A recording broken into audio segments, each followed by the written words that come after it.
కేసీఆర్ ఆనవాళ్ళు లేకుండా చేస్తే సీరియస్ టాపిక్.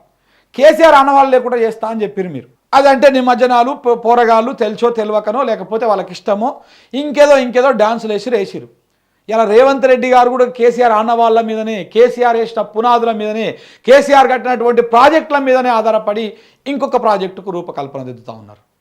ఏడ ఉన్నది ఇగో ఇలా. సరే మన పేపర్ కాదు, ఈనాడు పేపరు గ్రేటర్ హైదరాబాద్ ఎడిషన్ తీసుకుంటే ఒక్కసారి ఇక్కడ చూడండి.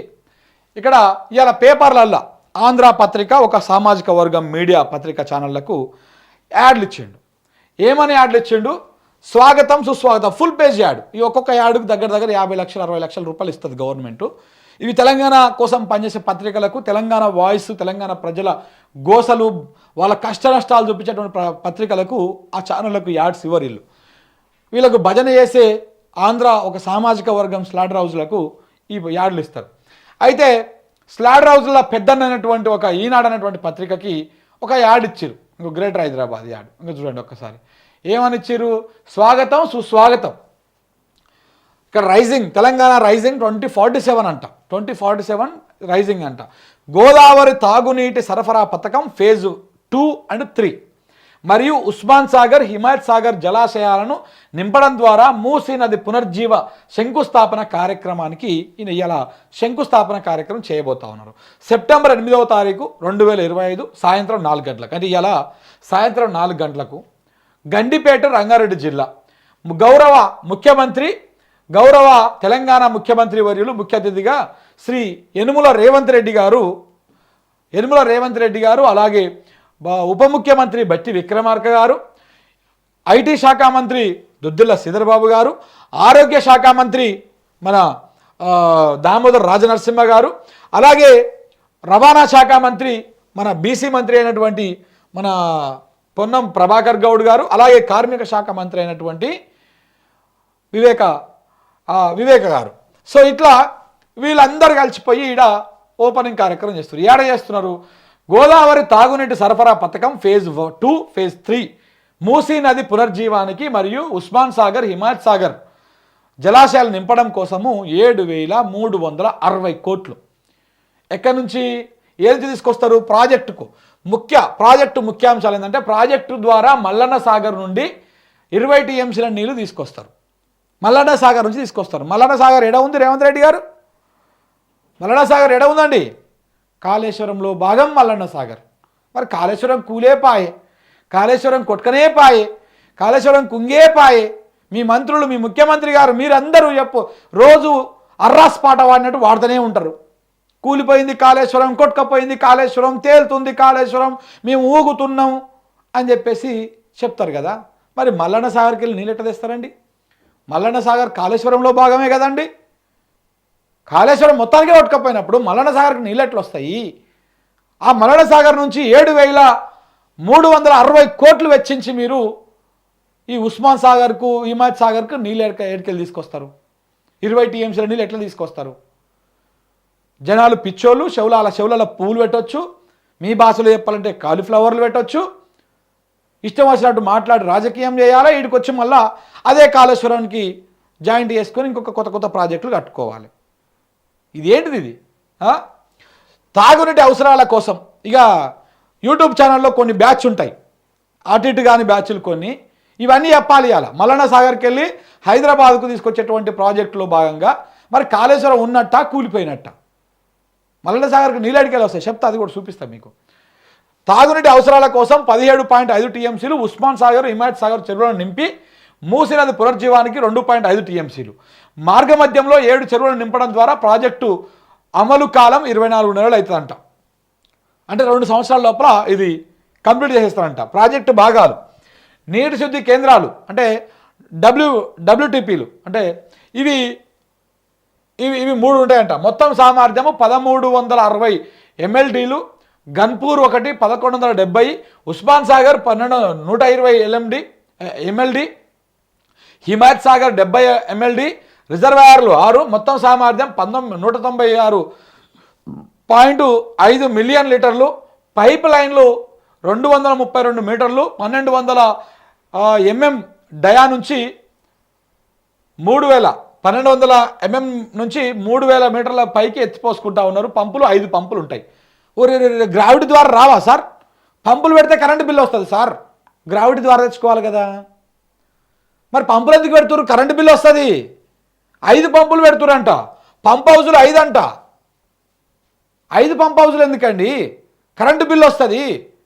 కోదండరామరెడ్డి గారిని అదే నీళ్ళు ఇడబోసుకుంటే కిందికి వస్తాయి, అది సూత్రం అని చెప్పిండు చూసినావు. ఆయన తీసుకొచ్చి ఈ పంపులు పెట్టకూడదు, మరి పైన పోసుకుంటే నీళ్ళు కిందికి రావాలి కదా, మరి కింద నుంచి మళ్ళీ పైకి తీసుకపోతా అంటున్నావు ఏంది? ఈ 1200కి వెళ్ళి 3000 మీటర్ల పైకి తీసుకపోతా అంటున్నావు ఏంది? ఇవన్నీ ఏంటిది అని చెప్పేసి అడగండి, అడగండి. మన దానికి వచ్చేవరకు గిట్లా పంప్ హౌజులు పెడితే కరెంటు బిల్లులు వస్తాయి అని చెప్పేసి ఆ 3 పంపులను బంద్ చేసారు కదా, 3 బరాజులని. ఆఫ్టర్ ఆల్ 300 కోట్లు పెడితే రిపేర్ అయిపోయి తెలంగాణ ఆపద వచ్చినప్పుడు, కష్టం వచ్చినప్పుడు, నష్టం వచ్చినప్పుడు జయప్రకాష్ నారాయణ అంటే ఆయన కూడా ఇట్లనే మాట్లాడాడు. జయప్రకాష్ నారాయణ ఆయన తెలంగాణ పాట రాసిన ఆయన పేరే గుర్తుకొస్తలేదు నాకు, టైం తక్కువ. ఇక చూడండి, ఇగో ఈడ మల్లన్న సాగర్ దగ్గర పంపు పెట్టి వీళ్ళకి తీసుకొస్తారట మొత్తం పంప్ హౌజు. ఈడ పంప్ హౌజు ఎన్ని పంపులు పెడతారో. ఇంకో మల్లన్న సాగర్కి వెళ్ళి ఇట్లా తీసుకొస్తారు. ఈ కాలువ ద్వారా ఇట్లా పడి 50 కిలోమీటర్ల కాలువ ద్వారా తీసుకొస్తారు, ఇక్కడికి గన్పూర్ దాకా తీసుకొస్తారు. మళ్ళీ ఆ నుంచి ఆడ ఇంకొక పంపులు పెట్టి మళ్ళీ ఎత్తి ఇక్కడ దాకా తీసుకొస్తారు. ఇంకో ఇదేమో ఉస్మాన్ సాగరు, ఇదేమో హిమాయత్ సాగర్. ఈ ఔటర్ రింగ్ రోడ్ ఆనుకొనే ఉంటాయి 2. మన అప్పా జంక్షన్ ఆ ప్రాంతంలో ఉంటాయి చూడు, ఈ రాజేంద్ర నగర్ పై భాగంలో ఒకటి, ఇదొకటి. సో ఈ 2 చెరువులను నింపుకొని ఇక్కడ నుంచి మూసీ నదికి నీళ్లు, హైదరాబాద్కు తాగునీళ్ళు. మూసీ నది ప్రక్షాళన కోసం, మూసీ నది పునర్జీవం కోసం 2.5 టీఎంసీలు అంటే 2.5 టీఎంసీలు మూసీ నదిలో ప్రవహించడం కోసం ఇది చేసాడు. ఇక ఇప్పుడు అసలు మల్లన్న సాగర్కు నీళ్ళు ఎట్లా వస్తాయి? మల్లన్న సాగర్కు నీళ్ళు ఎట్లా వస్తాయి సార్? అది కూడా చెప్పాలి కదా మీరు. మరి ఏడికెళ్ళి వస్తాయో, ఎట్టెట్టు వస్తాయో చూపించాలి కదా. ఇగో ఇదే కాళేశ్వరం మ్యాప్ సార్, వారు చూడండి ఒకసారి. మల్లన్న సాగర్ ఎడ ఉందో చూపిస్తాను మీకు నేను. ఇది గోదావరి, ఇగో ఇది ఎల్లంపల్లి. ఈ ఎల్లంపల్లి పైన నందిమేడారం పంపులు, ఇక్కడ లక్ష్మీపూర్ పంపులు.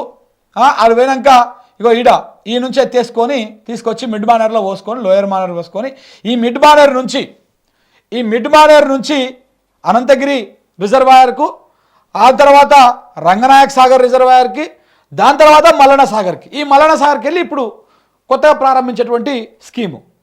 ఈ మల్లన్న సాగర్ నీళ్ళు రావాలంటే ఎక్కడికి వెళ్ళి రావాలి? ఇట్లనే రావాలి. ఈ కాళేశ్వరంలో మనకు 3 మార్గాలను నీళ్ళు తెచ్చుకోవడానికి.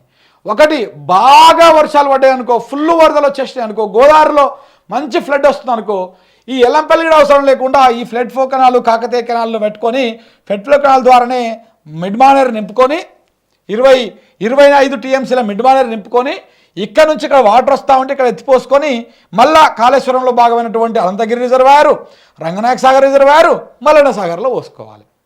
కాళేశ్వరంలో భాగం ఇదంతా కూడా. కేవలము వాటర్ ఫ్లడ్ ఎక్కువ వస్తుంది కాబట్టి ఎల్లంపల్లిని కింద ఉన్న పంపులన్నీ బంద్ పెట్టుకొని ఓన్లీ మిడ్ మానేర్కి వెళ్ళి ఎత్తిపోసుకోవాలి. వాటర్ తక్కువ వస్తున్నాయి, వాటర్ గోదావరిలో అంత పెద్దగా లేవు, కానీ కడెం నుంచి ఈ బెల్ట్ నుంచి, ఆదిలాబాద్ బెల్ట్ నుంచి వాటర్ వస్తున్నాయి. ఎల్లంపల్లిలో ఎప్పుడు ఇక్కడ ఉండేది మొత్తము ఎల్లంపల్లి 20 టీఎంసీలు, ఎప్పుడో 15-20 టీఎంసీలు ఉంటున్నాయి అలా. సో కాబట్టి అలా నుంచి మనం రోజు 2 టీఎంసీలు ఎత్తిపోసుకొచ్చుకునే మనకు ఫెసిలిటీ ఉన్నది. రోజు 2 టీఎంసీలు మనకు ఇన్ఫ్లో వస్తుంది, మనం ఎత్తిపోసుకోవచ్చు. అప్పుడు ఏం చేయాలి? ఇక్కడ నుంచే వాటర్ ఎత్తుకొని మిడ్ మానేర్ తెచ్చుకొని, మిడ్ మానేర్ నుంచి అనంతగిరి నుంచి రంగనాయక సాగర్ నుంచి మల్లన్న సాగర్కు, మల్లన్న సాగర్ నుంచి హైదరాబాద్కు, ఇటు కొండపోచమ్మ అవి ఇవి అన్నీ పోతాయి. ఇక్కడ వాటర్ జర కొద్దిపాటి వర్షాలు వస్తాయి. అసలే వర్షాలు వస్తలేవు, ఎట్టకాలం లెక్క వచ్చింది. అప్పుడు ఏం కావాలి సార్ మనకు? ఇగో ఈ ప్రాణహిత నది ప్రాణంగా ఉండేటువంటి నది. ఆ ప్రాణహిత నది దగ్గర ఇక్కడ కట్టగట్టుకొని మేడిగడ్డ దగ్గర నుంచి అన్నారం సుందిలోకి, సుందిలో నుంచి ఎల్లంపల్లి నింపుకొని తెచ్చుకోవాలి. సో కాలం ఎప్పుడు ఒక తిరగనే ఉండదు రేవంత్ రెడ్డి గారు, కాలం ఎప్పుడు ఒక తిరగనే ఉండదు.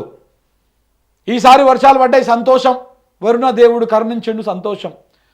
వచ్చేసారి కూడా వర్షాలు పడాలనే కోరుకుందాం. ఒకవేళ పడకపోతే మారుతున్న కాల పరిణామాలు, వాతావరణాలు ఇవన్నిటి నేపథ్యంలో వచ్చేసారి వర్షాలు పడకపోతే, ఆపై వచ్చేసారి మొత్తానికి ఎట్టకాలం వస్తే అప్పుడు మనల్ని బతికిచ్చేదేదండి అదే మేడిగడ్డ నుంచి వాటర్ ఎత్తిపోసుకుంటేనే మనం బతుకుతాం. మీరు అంటున్నారు కదా తుమ్మిడేటి దగ్గర కడతామని చెప్పేసి, కట్టండి. ఇప్పుడు కాలువలు తవ్వినటువంటి కాలువలు 152 మీటర్ల ఎఫ్ఆర్ఎల్కు తగ్గట్టుగా 152 మీటర్ల కట్టకు హైట్కు తగ్గట్టుగా కాలువలు తవ్వీరు. 152 మీటర్లు ఆడ కట్టురి. మేడిగడ్డ దగ్గర ఎన్ని నీళ్ళు వస్తాయో ఆ నుంచి అన్ని వస్తాయని చెప్తున్నారు కదా, ఎత్తిపోసుకొని ఆ నుంచి అప్పుడు మాట్లాడదాం. మీరు కనీసం అనుమతులు తీసుకురాలేరు. మహారాష్ట్ర ప్రభుత్వం నుంచి అనుమతులు కూడా తీసుకురాలేదు ఈ ప్రభుత్వము. రాసి పెట్టుకోండి మీరు. ఒకవేళ కడితే గిడితే 148కి ఆల్రెడీ ఒప్పుకున్నారు. దానికి ఒప్పందాలు కూడా జరిగినాయి కాబట్టి కడితే గిడితే 148 కట్టాలి. 148 కడితే ఎన్ని నీళ్ళు వస్తాయో ఇలా కడితే కానీ అర్థం కాదు, కట్టి ఎత్తిపోసుకుంటే కానీ అర్థం కాదు. ఎన్ని పంపులు పెట్టాలి? 2 పంపులు పెట్టాలి. ఈడ 3 పంపులు, ఆడ 2 పంపులు, అంతే. డిఫరెన్స్ ఏం లేదు, ఒక పంపు డిఫరెన్స్ అదనంగా. ఈడ ఈడ ఈడ తుమ్మిడేట్లో కట్టినా 2 పంపులు పెట్టాలి, అక్కడ కడితే 3 పంపులు, గంతకుమించి ఇంకోటి ఏమీ లేదు. సో కాబట్టి ఈడ మల్లన్న సాగర్ నుంచే నీళ్ళు తెచ్చుకోవాలి. ఇలా మన వాళ్ళు యాడ్లు ఇచ్చుకున్నారు కదా, ఈ నీళ్ళన్నీ కాళేశ్వరం నీళ్ళే సార్. హిమాయత్ సాగర్కి వచ్చేటివైనా కాళేశ్వరం నీదే, అలాగే ఎక్కడికి వచ్చేదైనా కానీ కాళేశ్వరం నీళ్ళే. కాళేశ్వరం అంటే మేడిగడ్డ ఒక్కటే కాదు, అన్నారం ఒక్కటే కాదు, సుందిల్ ఒక్కటే కాదు, అవి కేవలం 3 బరాజులు. ఇట్స్ వర్త్ ఆఫ్ 10,000 crores అంతే. మొత్తం కాళేశ్వరం ప్రాజెక్టు వాల్యూ 94,000 కోట్లు. దాంట్లో 10,000 కోట్లు 3 బరాజుల విలువ.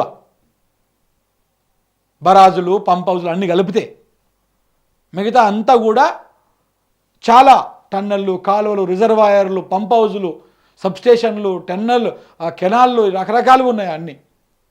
సో కాబట్టి ఇవన్నీ కూడా కాళేశ్వరంలో భాగమే.